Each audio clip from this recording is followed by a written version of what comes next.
week, on Friday in prayers, Sam was the star of the show, arguably. My dog Samson here. Hello. Good boy.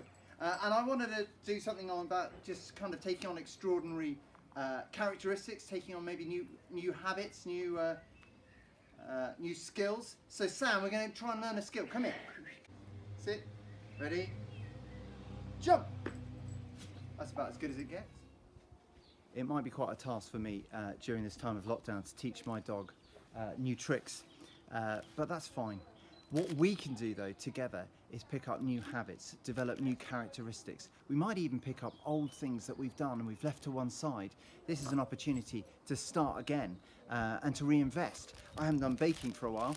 I'm quite good at my Mars bar cake. I might do that this weekend, send a picture in to the head girls. That's for today by the time you watch this. I haven't actually played guitar for a very, very long time.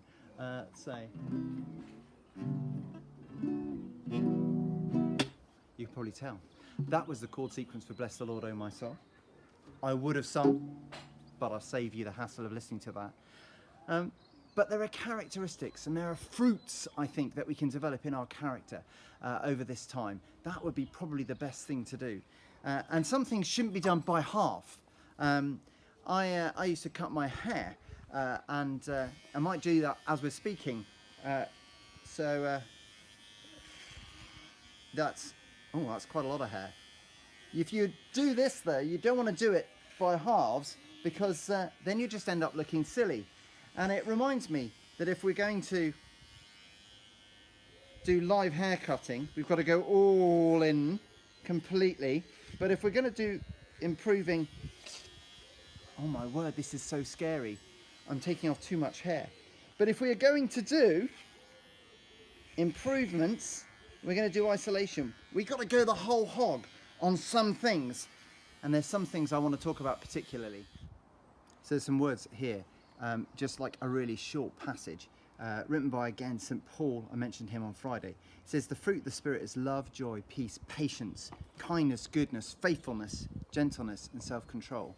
Just imagine, though, that kind of commandment, that invitation to develop more love, more joy, more peace, more patience, more kindness, more goodness, more faithfulness, more gentleness, and more self-control. What would it be like in our households in this isolated time where we had more love, more joy, more peace, more patience with one another? We were kinder, we were gentler.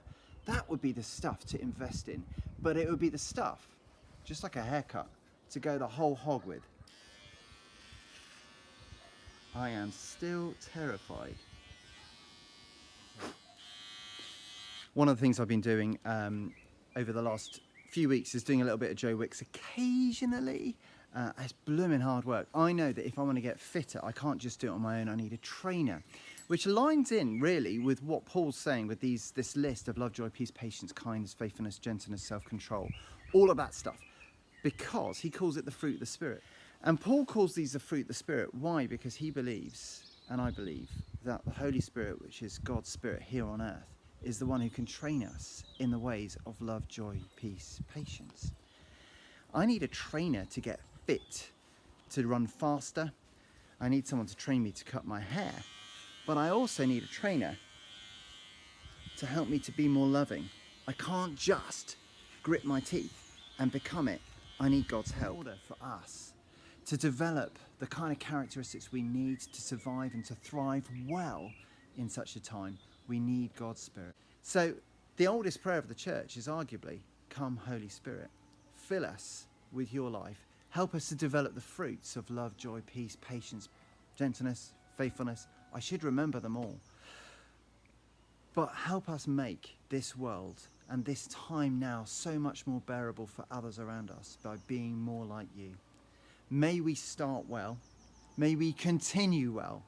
And may our positivity, which I hope is still somewhat there, continue in this time of drudgery at times. And may we be those who are great to live around.